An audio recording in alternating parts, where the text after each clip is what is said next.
अच्छा जी, आज की न्यूज़ में हम देखते हैं एक यूके के आदमी जेरी काउहिग की स्टोरी। बीबीसी की ये न्यूज़ है और इसका लिंक आपको डिस्क्रिप्शन में मिल जाएगा। जेरी काउहिग की जो उम्र है वो तकरीबन 68 साल के करीब थी और इनके 2 बेटे थे। अच्छा हुआ क्या कि इनको जो है अचानक से चेस्ट में जो सोचें कि दर्द होना शुरू हो गया। अच्छा जी, इसके अलावा जो इनका पेट था उसमें भी दर्द रहता था। अच्छा, अब डॉक्टर जो था यानी जो इनका जीपी था उसको कुछ समझ नहीं आती थी कि इनको असल में क्या है। क्योंकि कभी ये कहते थे कि चेस्ट में पेन है और वो जब ईसीजी वगैरह करवाते थे और वैसे उनको, या आप सोचें कि स्टमक की दवाइयाँ जो होती हैं ओमेप्राजोल वगैरह यानी कि हार्ट बर्निंग की जो दवाइयाँ हैं वो दे के भेज देते थे, लेकिन जो है मरीज़ जो था वो बार बार वापस आ जाता था और कभी फिर उसको पेट में दर्द भी होना शुरू हो जाता था जिसकी कोई वजह सामने नहीं आती थी। और इसी दौरान जो जीपी था उसने क्या किया कि जो गैस्ट्रोएंट्रोलॉजिस्ट होता है उसको भी रेफर कर दिया कि शायद ये गैस्ट्रो वालों का मसला है।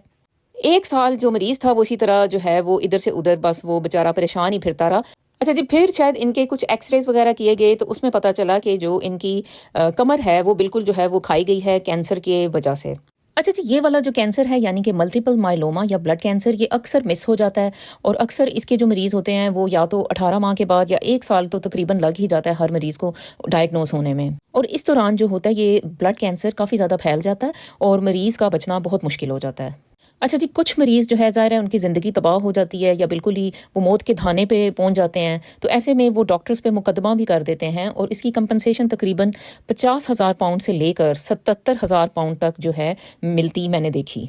माइलोमा यूके ने अब एक लिस्ट बनाई है और उन्होंने कहा है कि ये हर डॉक्टर को पता होना चाहिए कि अगर ये वाली अलामात किसी भी मरीज़ में नज़र आती हैं तो फ़ौरन से पहले जो है उनको मल्टीपल माइलोमा के लिए चेक कर लें। ज़्यादातर ऐसे मरीज़ जो होते हैं वो कमर के दर्द के साथ आते हैं और वो कमर का दर्द भी इतना शदीद होता है कि वो उनकी बिल्कुल जैसे सोचें कि चीखें जैसे निकल रही होती हैं। तो ये भी बाज़ औक़ात एक साइन होता है सिर्फ कमर का दर्द कि भई ये बंदा जो है ये कुछ इसको नॉर्मल से बढ़ के कुछ एबनॉर्मल ही दर्द हो रहा है, तो फिर इसको भी हमें चाहिए कि कैंसर के लिए चेक कर लें। माइलोमा यूके ने डॉक्टर्स को अलामात की एक लिस्ट बता दी है और इसमें हम देखते हैं कि हमें क्या चीज़ें जहन में रखनी चाहिए। इसमें सबसे पहले तो देखें, उन्होंने कहा है कि भाई अगर कोई मरीज़ आता है जो कि ज़ाहिर है कि भाई उसको एक ऐसी दर्द हो रही है जिसका कुछ समझ नहीं आ रही कि भाई इसको कहाँ पे क्या क्या मसला है भाई, अब चाहे वो कमर का दर्द है, पेट का दर्द है, चेस्ट का दर्द है, तो ऐसा मरीज़ भी जो है वो मशकूक हो सकता है कि इसको जो है वो कैंसर है। इसके अलावा अगर बहुत आसानी से किसी की हड्डियाँ टूट जाती हैं यानी कुछ ज़रा सा कुछ लगा और बहुत सी हड्डियाँ टूट गई, तो ये भी एक साइन होता है कि हो सकता है कि इस पेशेंट को मल्टीपल माइलोमा हो।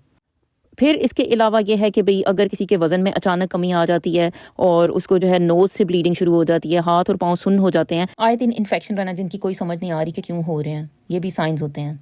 टांगों या पेट का फूल जाना, ये भी जो है अलार्मिंग साइंस हैं। पेशाब का बहुत ज़्यादा आना या बिल्कुल ही रुक रुक कर आना, ये भी बाज़ औक़ात मल्टीपल माइलोमा या ब्लड